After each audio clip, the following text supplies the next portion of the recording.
İmam-ı Zahhak diyor. Dakhala fi hadihil ayati kullu muhdathin fi'd-din.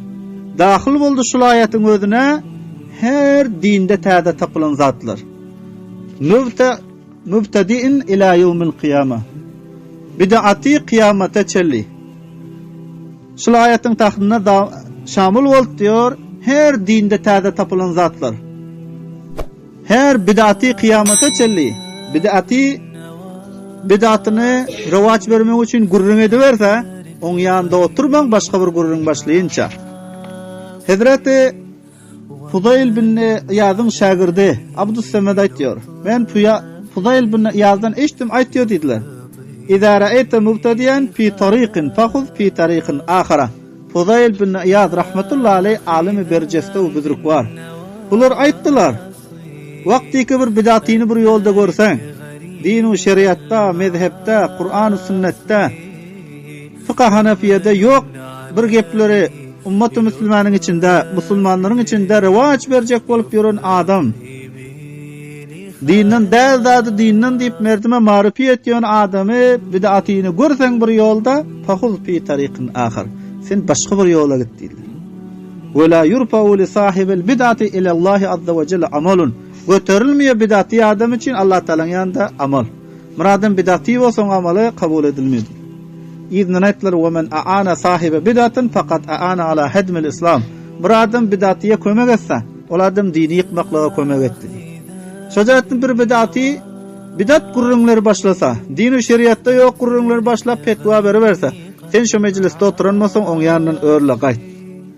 Şiirde rivayet ediliyor, Hişam bin Urva, Hazreti Ömer bin Abdülaziz'den rivayet ediyor. Ömer bin Abdülaziz sahip bir rodadar adam uron eken. Fikir edin rafikler. Ömer bin Abdülaziz sahipten Hişam bin Urva rivayet ediyor. Ömer bin Abdülaziz rahmetullahi aleyh bir rodadar adam urdular. Şerab içip oturan adamlar bilen oturan için. Son oğladım aytdı men rodadar men şerab içem yok dedi. Şondadan burada. Hem için Allah Teala näme dedi? Hatta başka suhan edince olur bilen oturman. İnnekum izen misluhum. Bir şekiller o vakitta. Şu şekilde, şolar şekilli bolursun. Bir adam bir günah işedip otur, senin gözün bile qarap, hoş bolup otursan. Şu günahını edenin şekillik. Näme için? Er-rıza bil ma'siyetin. Günah işe hoş bolmagam günah bolýar. Bir adam günah edip otur. Sen şu günah etdiğinin günahsını görüp, ona hoş bolup gowanyp otursan, şolam günah bolýar. Şiirde Ömer bin Abdülaziz rahmetullahi aleyh'den rivayet ediliyor. Ömer bin Abdülaziz sahip bir neçe şirab içip oturan kavimleri tuttu. Ona aydıldı. Şol mecliste oturanın birinin mana bular rozadar bul deydi. Bu şirabım için yok bul deydi. Ömer bin Abdülaziz sahip şonda hem şol rozadarın özüne edep verdi. Son bana şol ayet okuydu. İnnekum izen misluhum. Bir şekiller o vakitte şu şekilde sen özün rozadar bolsan, şerab içip oturanın yanında otursan, sen rozadar bolsan şerab içinin şekillik deydi. Allah Teala näme diyor? Din şeriat istiza ediliyor, Kur'an maskara ediliyor, ilim maskara ediliyor. Yerde oturmaňlar başka gurrun edinçalar. Eger otursaňyz innekum izen misluhum. Bir şekiller o wagt şu şekilde bolarsyňyz. Näme üçin diýse rıza bil masiyet ekin günah işe hoş bolmak günah. Şol jehatinden günah işe etdiýäne we günah işlerin özüne hoş bolýany muahaza edilýär, hatta hemmesi helak bolunca.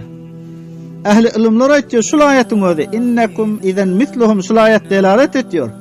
Bir adam küfre hoş bolsa şolum kafir bolýar. Bir adam bir küfre hoş bolsa, kafirlige hoş bolsa, meselen fikir edin rapyatlar. Bir adam aýtsa kafirlerin mana şu işe bolýar diýse, el-iyazu billah. Kafirler mana ayal böyle mücamet eden son gusul eden yok, qynananam yok diýse meselen. Kafirlerde gusul etmegem yok. Köp bir şeylerin işleri asan diýse de şunçalyk gepaytsa. Bir adam küfre hoş bolsa, men rıza bil küfri fa huwa kafir. Bir adam küfre razı bolsa bes şol kafirdir. ومن رضى بمنكر يراه وخالط أهله وإن لم يباشر كان في الإثم بمنزلة المباشر. İznine bir adam bir münker işe hoş bolsa, şu münkeri görüyor. şol münker edip oturanlara garjy düşýär. Egerçi öze münker iş etmese de günahda münker iş edene ýanak bolar. Pikir edin. Siz görýärsiňiz bir adam kumar oýnap otur. Men oýnam ýok diýip begeni oturma. Kumar oýnaýanlara kança ceza ki Allah Taala tarapdan günah sabit bolýar. Şol görüp oturan adam hakynda şol günah bitilýär. Näme üçin Allah Subhanahu wa Taala bir ýerde lafz misl zikretmi ýokma? İnnekum izen misluhum. Bişek sizler o wagtda şeriat istiza edilýän ýerde, günah edilýän ýerde durdumyzmy? İzen misluhum. O wagtda sizler şu şekilde günahkarly şekilde bolýarsyňyz diýip Allah Taala. Näme üçin? Günah işe hoş bolmak masiýetdir.